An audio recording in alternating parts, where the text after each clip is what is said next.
Welcome to Global Dispatches, a podcast about foreign policy and world affairs. I'm your host, Mark Leon Goldberg, editor of UN Dispatch. And in this show, we discuss topical global issues, have conversations with foreign affairs thought leaders and newsmakers, and give you the context you need to understand the world today. Go to globaldispatchespodcast.com to learn more. And now on with the show. On November 9th, the warring parties in Nagorno-Karabakh signed a ceasefire agreement brokered by Russia. The agreement comes after weeks of heavy fighting between Azerbaijan and Armenia, which killed thousands of people. Nagorno-Karabakh is an enclave of mostly ethnic Armenians, but in territory internationally recognized as Azerbaijan. In the early 1990s, after the dissolution of the Soviet Union, Armenia and Azerbaijan fought a major war, which resulted in the de facto control of Nagorno-Karabakh by ethnic Armenians who were backed by the Armenian government. That status quo was shattered when Azerbaijan launched a successful military campaign several weeks ago. With troops nearing the regional capital, Armenia felt compelled to enter into a ceasefire agreement drafted by Russia, which has friendly relations with both countries. This agreement more or less solidifies Azerbaijan's military gains and calls for Russian troops to patrol the region. On the line with me to discuss these recent events is Anna Zamejc, a freelance journalist who has covered this region for years. We spend the first few minutes at the start of the conversation discussing the recent history of Nagorno-Karabakh before having a longer conversation about the regional and international implications of this ceasefire agreement. You will definitely learn a lot from this conversation. I know I did. A big thank you to Anna Zamejc, who, like me, is a senior fellow with Humanity in Action, and I always love speaking to alums of this great organization. And one quick note before we start, this December 7th to 9th, join a global group of doers in taking on the planet's biggest challenges and shaping what comes next. PeaceCon is a unique global gathering of peace builders, policymakers, activists, and philanthropists hosted by the Alliance for Peacebuilding.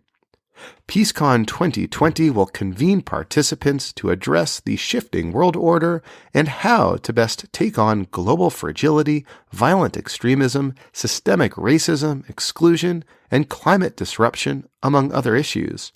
PeaceCon will also consider strategies to elevate and integrate peace building in collective efforts to shape a more just, secure, and peaceful future in the wake of the COVID-19 pandemic.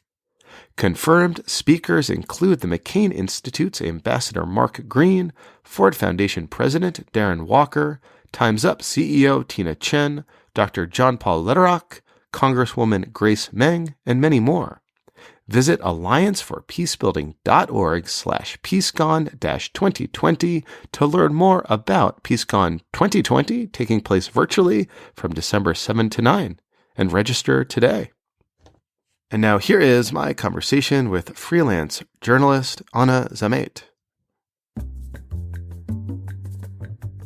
On September 27, 2020, in early morning, actually Azerbaijan started a massive military operation aimed to basically restore access to its lands. Let's maybe start from the very beginning, because the Nagorno-Karabakh conflict for years has been, in a way, one of the most forgotten hot or at some point not hot conflicts in the world before it actually made headlines internationally.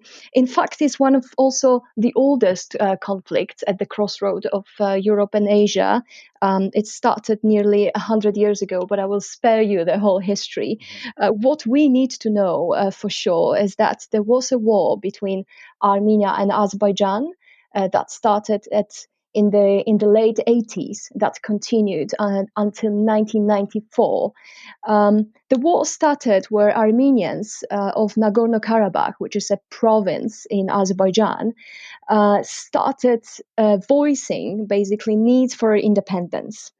That was still before the Soviet Union collapsed. It was in the late 80s, and the province was at the time inhabited by the majority of ethnic Armenians. However, there were also some Azeris. The proportions were around 70 to 30%. And basically, as the Soviet Union was slowly disintegrating and as Gorbachev came to power with a policy of liberalization, also this long, in fact, very old animosities started coming back to surface. With the political claims, you can imagine a conflict actually started anew. So basically, in fact, very small localized fighting quickly snowballed into a full-scale war that saw its hottest phase in the beginning of the 90s. And it's worth perhaps emphasizing that this was a profoundly deadly war. Tens of thousands of people were killed in this fighting in the early 90s. Exactly. Around 30,000, if I'm not mistaken, were killed. And this was a war that basically lasted around 6 years. And basically, in the beginning of the 90s, both countries regained independence. And there was a sort of also security gap in the region as the Soviet Union collapsed in 1991. And there was no major power, in fact, to stop the warring parties. However, it's also important to mention that unlike now in the current war of 2020, Russia played a very active role in the beginning of the 90s in support of Armenia. And in fact, it helped to tip the victory in favor of Armenia in the first Karabakh war in the beginning of the 90s. And it was also Russia in 1994 that brokered a ceasefire agreement, just like 26 years later. However, the roles right now reversed because back then the major victor in the war was Armenia, and Armenia actually took control not only of Nagorno-Karabakh, so the disputed region that both Azerbaijan and Armenia consider central to their national identity, but also Armenia in that war in the beginning of the 90s with the ceasefire of 1994 took control of the 7 adjacent regions around Nagorno-Karabakh and kept them as some sort of a buffer zone.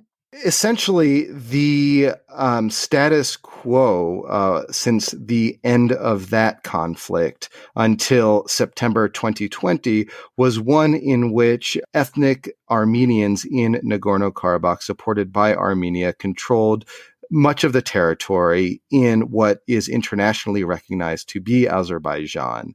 And exactly. That, there had been conflicts over the years, but essentially that was the basic status quo until late September this year.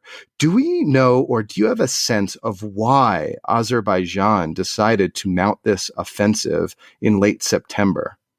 Yes. Well, first of all, we didn't mention that over those 26 years, there have been actually attempts to resolve the conflict.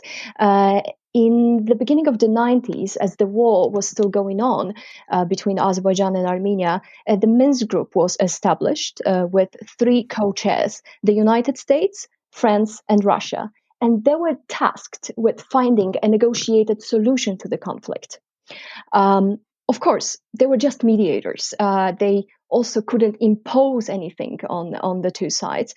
However, both Armenia and Azerbaijan throughout the years have been putting a lot of blame on the Minsk Group for not being able to help them basically solve this conflict, and especially Azerbaijan, because let's look at the situation. Armenia emerged as a victor from the war of the 90s. So it was in control of the territories claimed by both sides. I mean, the Nagorno-Karabakh plus the 7 adjacent territories. So for Armenia, actually, there was no urgency in resolving the Karabakh conflict. Actually, the longer the status quo lasted, the better it would have been for Armenia. However, Azerbaijan was getting increasingly frustrated with the lack of any kind of results in this peace negotiations for 26 years. And it was one of the reasons why it decided to resort to a military operation.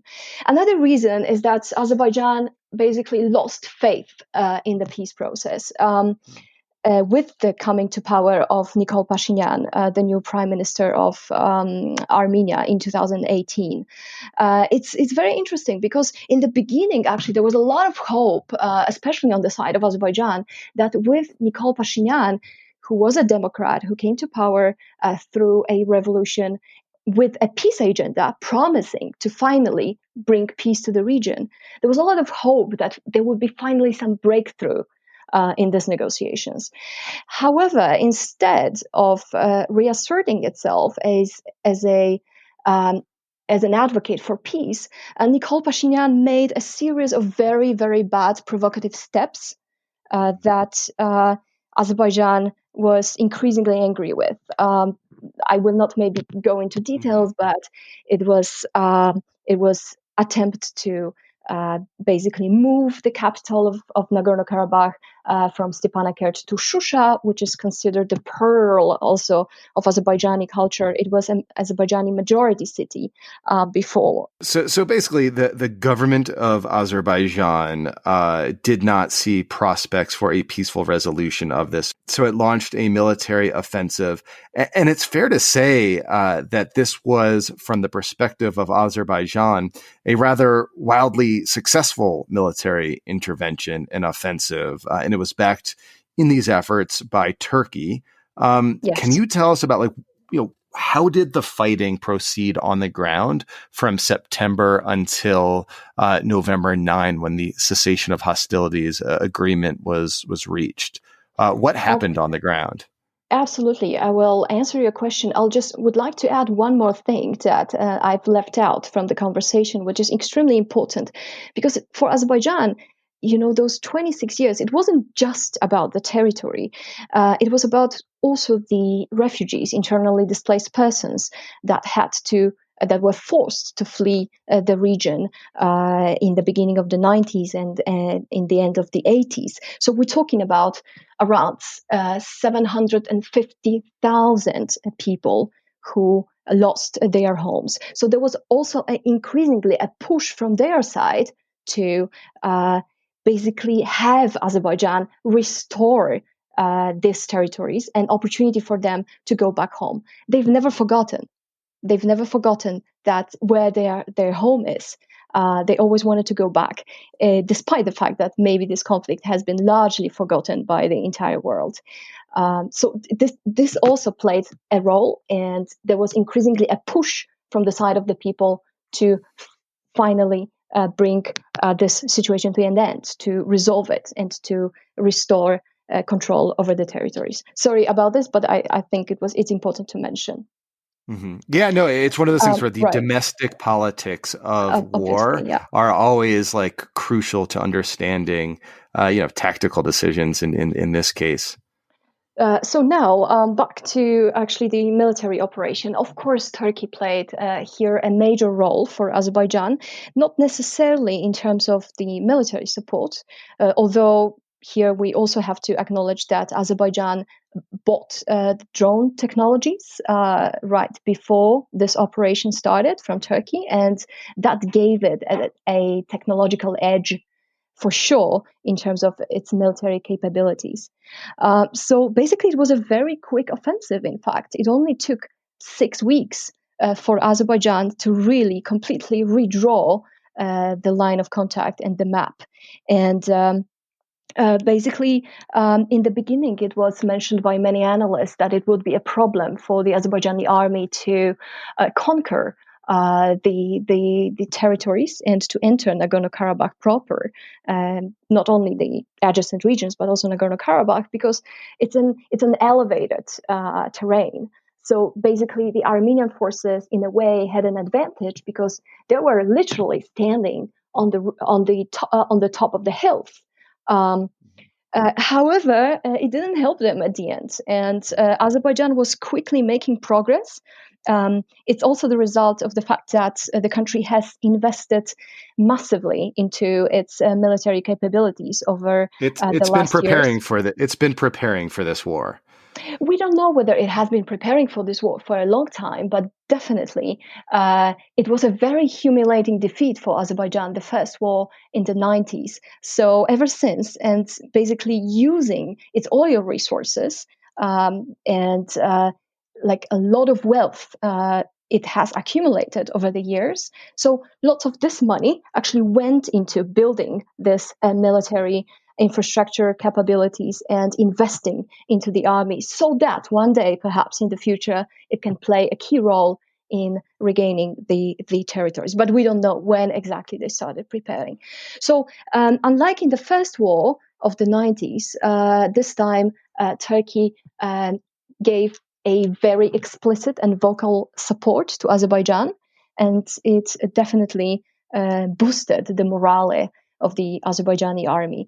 So as I mentioned, very quickly they started moving forward, regaining control over many regions, many villages in the regions. And basically the breakthrough point was when they got Shusha over the weekend. Last weekend, it was basically, I think on Sunday, when the news broke that Azerbaijan took control over Shusha. And Shusha is a town that is located only 10 kilometers, maybe 6 miles from Stepanakert, the capital of the Nagorno-Karabakh area. And interestingly enough, also Shusha is, as I mentioned before, it's in a way considered very precious for both sides, for both Armenia and Azerbaijan. But before the war, it carries like cultural significance for both sides. Absolutely. It's actually called the Jerusalem of Nagorno-Karabakh.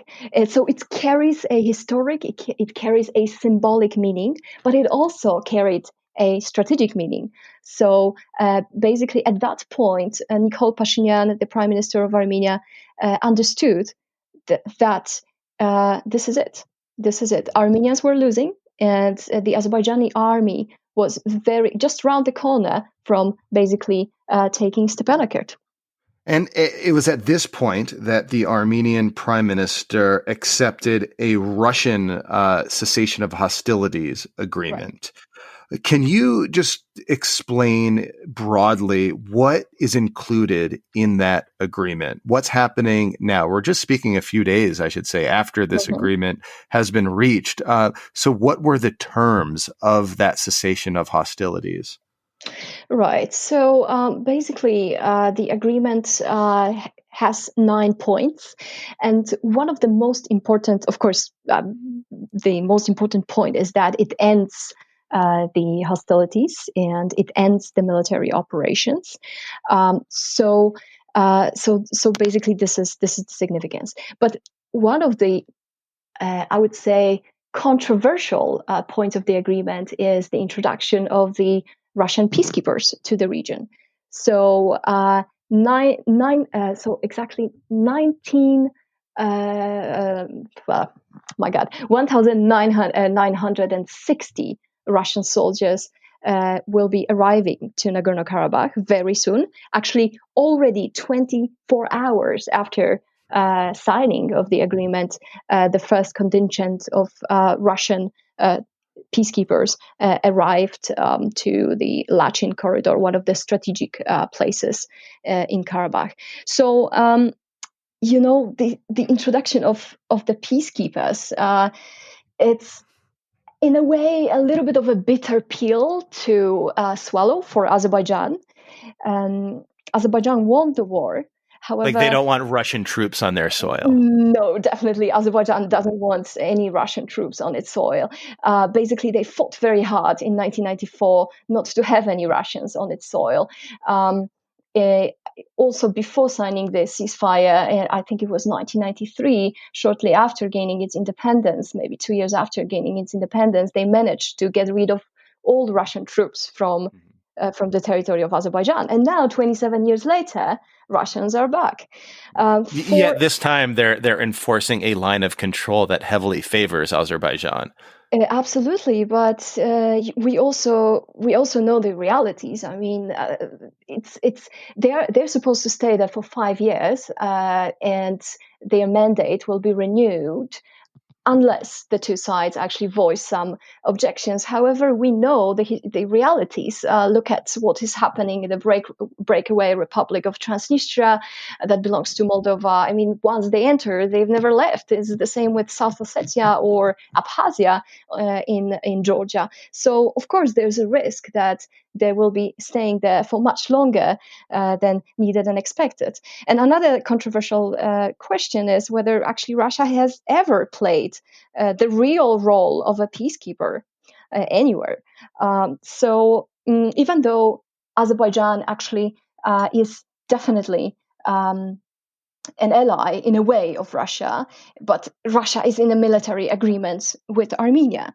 So this is not boding well for the long-term future of the country. Actually, already the Azerbaijani opposition is saying that this provision in the ceasefire potentially threatens the sovereignty of Azerbaijan and introduces an occupying force. This is the wording they're using. Even though they're very happy, the whole Azerbaijan is celebrating the fact that finally refugees will be able to go home. However, this small side effect of Russian peacekeepers will be quite difficult to accept for many. Meanwhile, over in Yerevan, Armenia, they are, profoundly upset over this agreement. I saw the video. I'm sure many viewers, listeners of the show might have seen this kind of viral video now of protesters storming the parliament, hurling objects and bottles and the like at parliamentarians shortly after the prime minister announced the cessation of hostilities, that he would accept this ceasefire agreement. He seems not much longer for the job. Can you describe what impact that this agreement is having in Armenia today?